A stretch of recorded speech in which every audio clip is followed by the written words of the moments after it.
Welcome back. I'm Kim Bailey. He's Jamie Wadley, and today we are continuing our discussion with Ted Santos about transformation and change, and we're going to look at how you start to unlearn things that you have relied on for your career and for your profession. And if you take a step back and you look at the C-suite, especially the CEO, CEOs are in the job of inventing new possibilities. The iPod was a new possibility.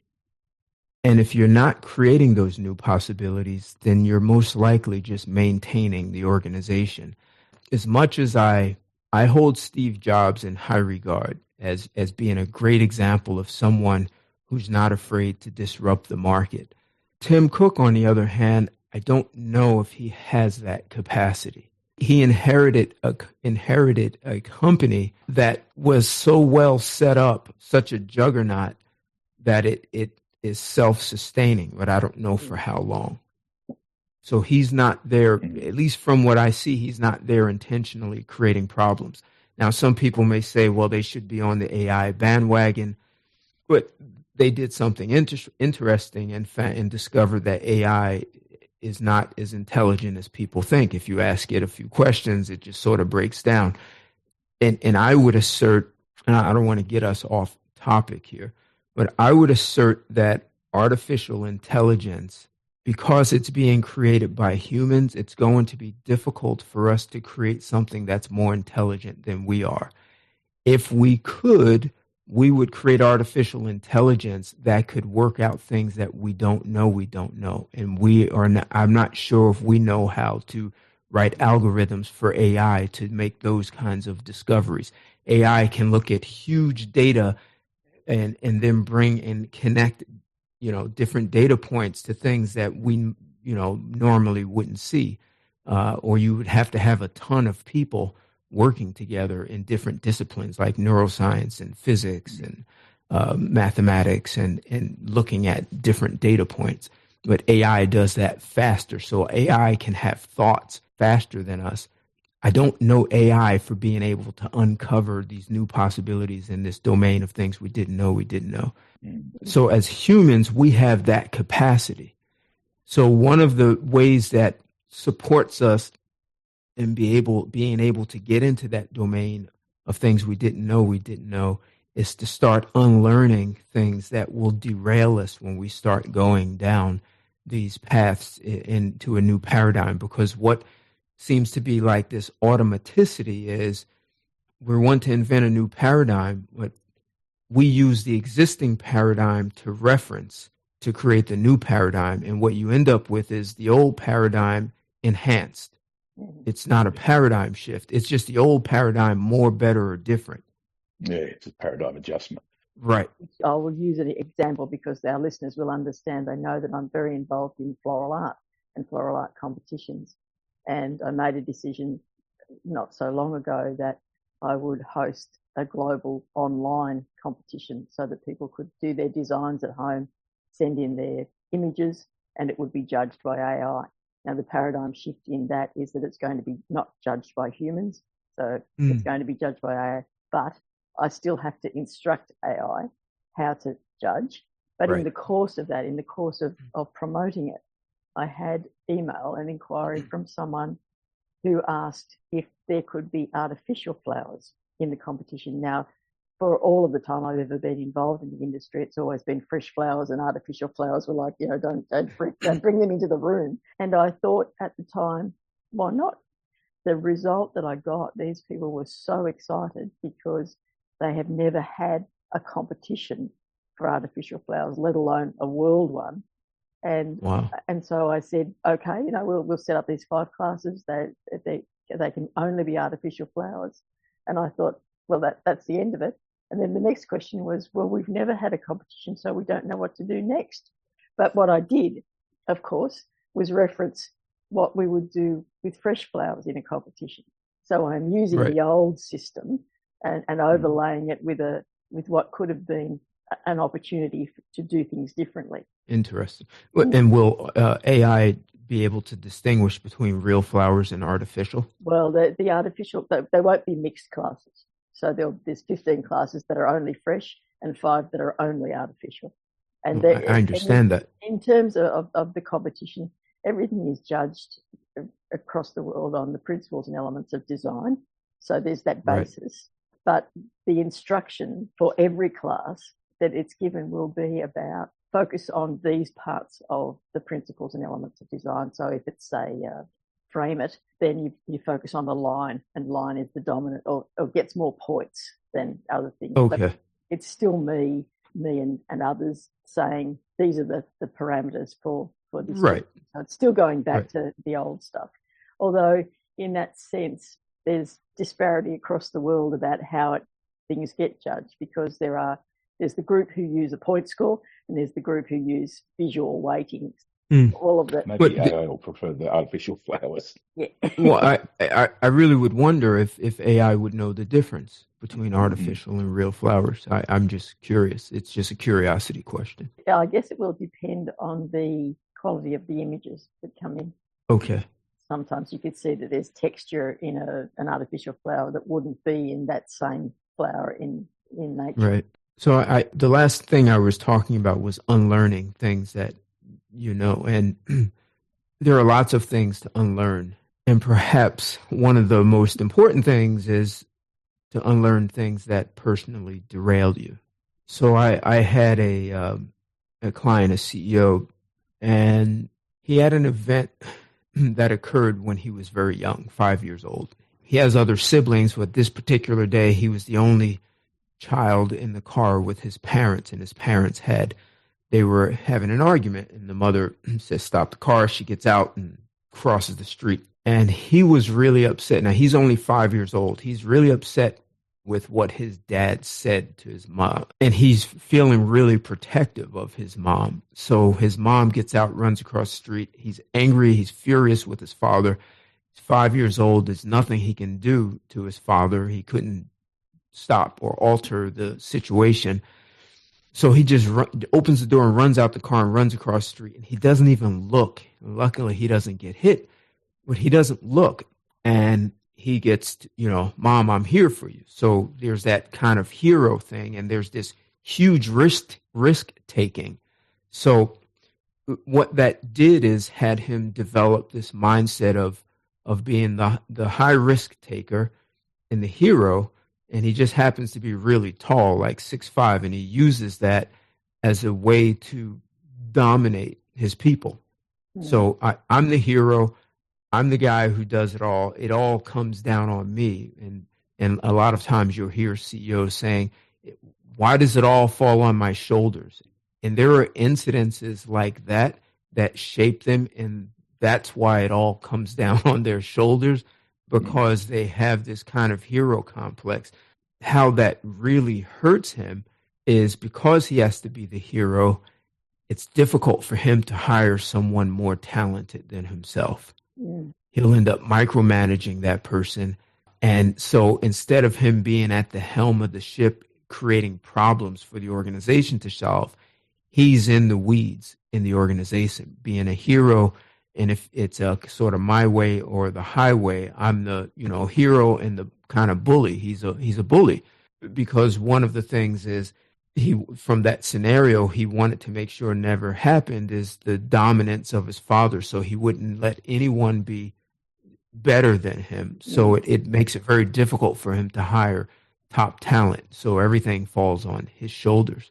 So when you're able to unlearn that, what it does is it opens the door for you to hire really talented people and then get to the helm of the ship and start to steer down this path of things you didn't know.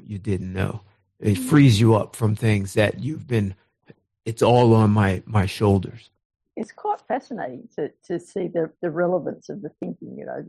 Often we'll talk to people who are great in theory, and we struggle to actually put that theory into practice, but we're doing well today. So thank you for that. Yep. We might move on to question 2, since we've talked for half an hour already. Not unusual. We're peeling layers. So right, this is going well. We were interested if there, in terms of the fact that you've worked with lots of industries, is there one industry that manages transformation better than others? There are lots of thoughts I have about that. One is we're all born into the same human paradigm. So when I went off living abroad, I lived in Belize and with Mayan Indians in the jungle, no electricity or running water. Costa Rica in the jungle. I was looking for people that were in sort of a different human paradigm. And I've gone to Greenland and I haven't seen it. So in short, we're all living in the same human paradigm, regardless of our geographic location, first language, climate. It's the same human paradigm. What I would say, if there's an industry where you may see people embrace transformation quicker, maybe where you see the intersection of neuroscience and technology. Mm-hmm. Mm-hmm. We have talked in the past with guests about those industries that are slow to change. So I was just interested to see whether you had seen the other end of the scale. Predominantly what we've heard is that the finance industry, and particularly big finance, are just so adverse to change that they just continue along the same path in various guises, but there is no real change. It's an industry where there's been no disruption in terms of what they do, not how they do it. Well, yeah, I can see that. But when I thought about the question, and I thought about Wall Street, and you think about I think they called it the animal pit, where you'd have people shouting for all orders. It's all automated. I mean, they're like in 1 second, there are thousands of transactions that happen in a second.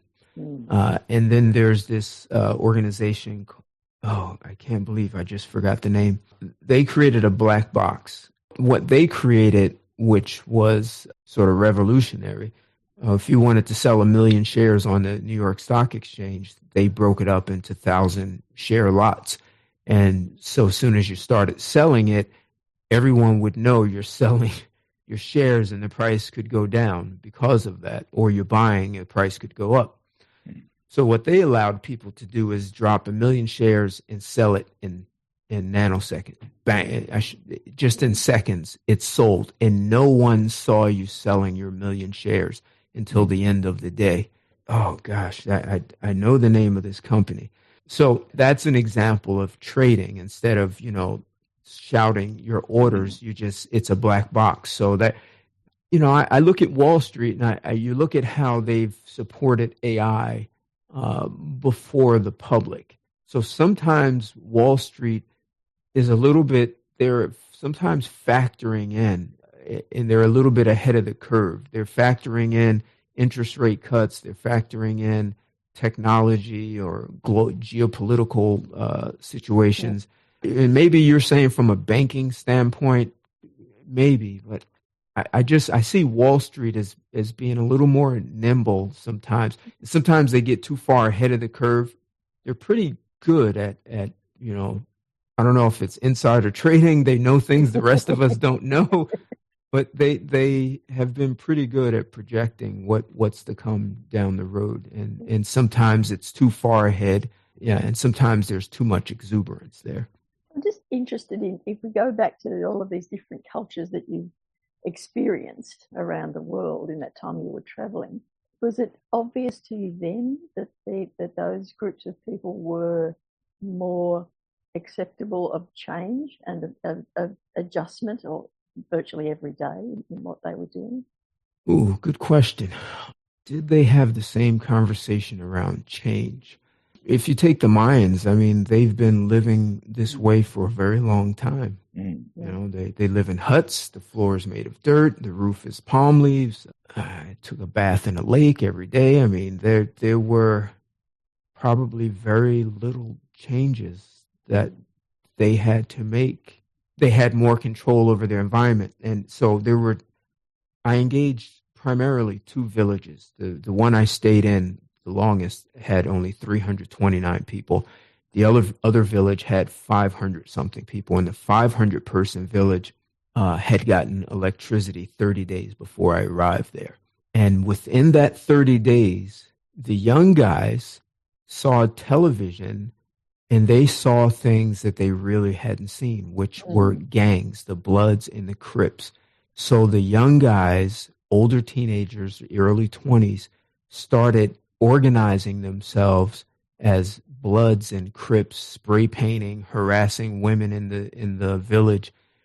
And the elders called for a town hall meeting and said, all the parents of the boys who are making trouble, you know who your sons are. We're not going to point the finger. But here's what's going to happen. Either you stop them or we stop them. And if we stop them, you'll find them in the jungle lifeless. And the parents were able to speak to their sons and stop it. So that may be an example of not wanting to, that's a change that you wouldn't want to embrace, right? So there was this continuity, and they didn't want the disruption of these young men becoming bad boys and harassing. So I don't know if I could say they embraced change. Yeah, they didn't get electricity until 96. So I was probably thinking more along the lines of they're very much reliant on their environment for their existence.